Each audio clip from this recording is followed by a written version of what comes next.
everybody. I haven't filmed an update in a while, so I thought I'd do that tonight.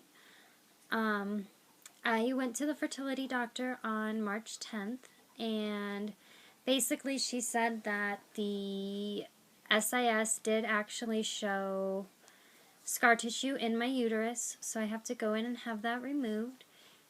And she also said while they're in there, they're going to do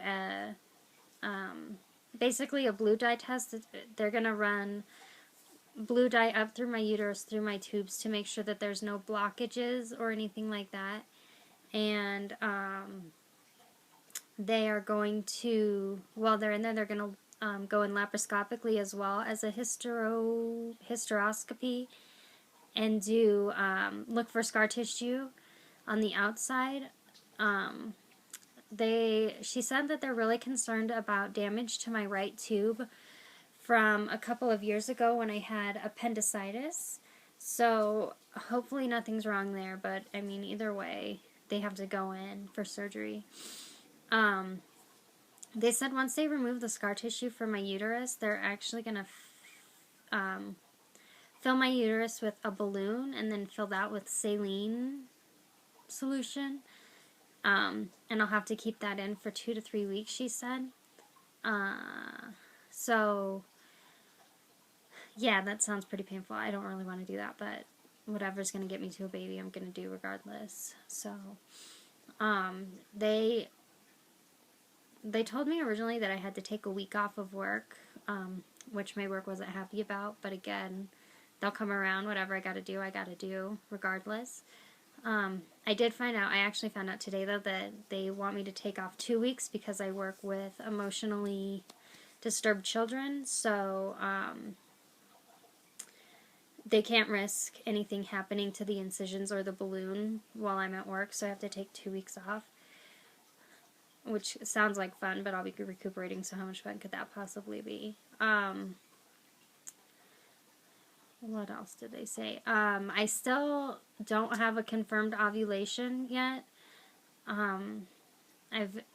My cycle has been really weird. I had on CD 10 through 12, I had flashing smiley faces. CD 13 and 14, I had a solid smiley face.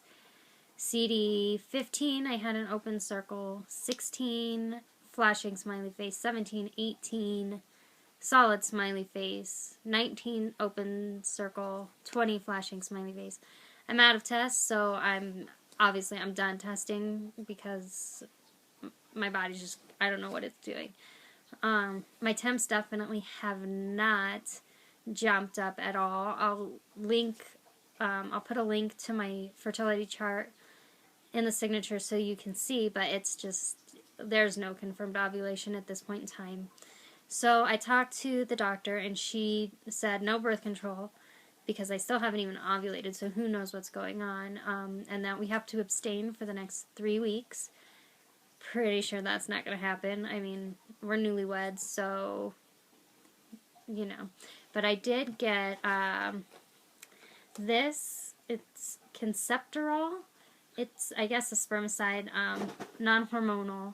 So we're going to give that a go and see.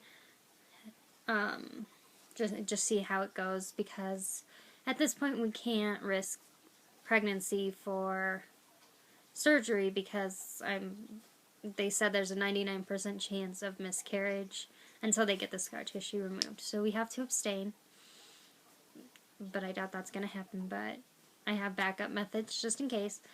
And yeah, so I go in the 31st for my pre-op visit with, I don't know with who. I think I'm just signing consent forms, and they're doing just kind of a once-over just to make sure everything's okay. And then on the 7th, I am meeting with the anesthesia department to go over my allergies and, you know, all of that stuff with them. And then my surgery is scheduled for the 11th, so I'll be taking from the 11th through the 28th, I believe, off from work. I'll update once I get closer as to what all is going to happen. and see.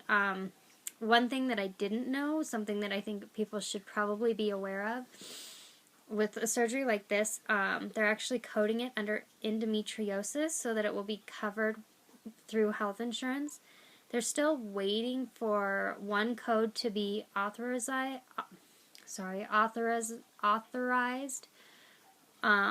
which is for tubal blockage. So I'm sure that it's gonna go through, but we're just waiting for that one. But what I didn't know is that the hospital is actually charging us $3,200 up front as a deposit on the surgery. I've heard conflicting stories. Some people say that they have to pay, you have to pay it regardless.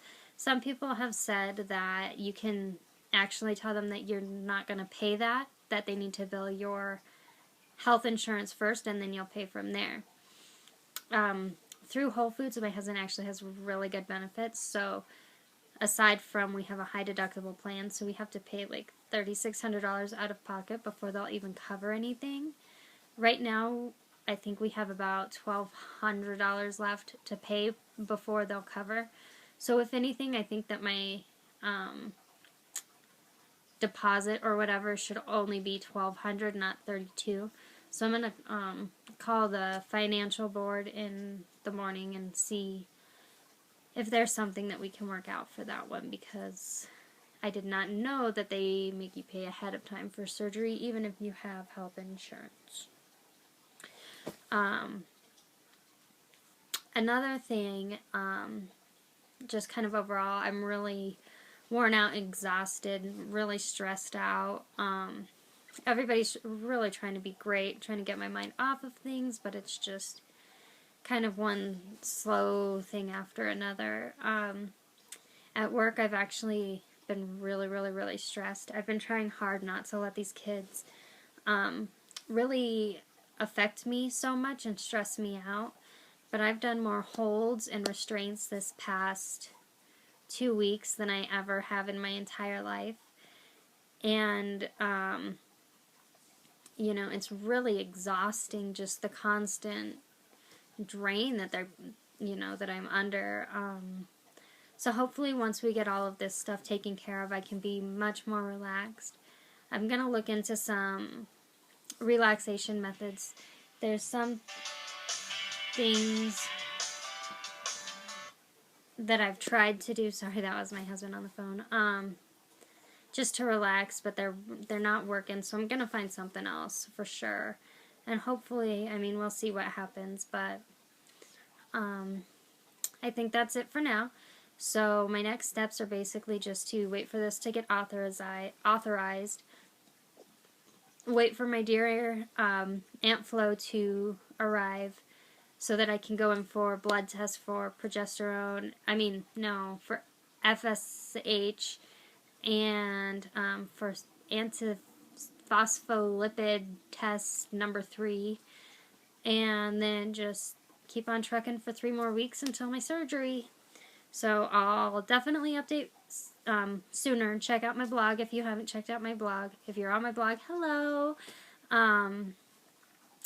And have a fantastic night, or if you're watching this in the morning, have a fantastic day. Talk to you soon. Bye.